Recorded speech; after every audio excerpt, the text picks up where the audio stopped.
Welcome to Cypress Waterfall here at West Vancouver. So look at that, it's a very nice waterfall. So I have here my camera set up, and what we are going to do is to take a regular picture of this waterfall, and then as well as a long exposure picture of this waterfall, and let's compare the result. So let's go ahead and do that.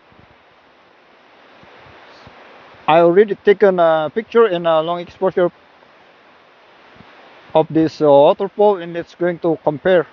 So that's the regular picture of this waterfall. As you can see the waters, right?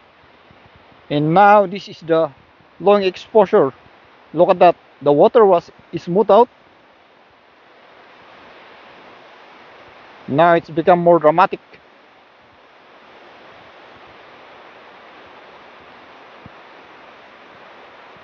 Look at that.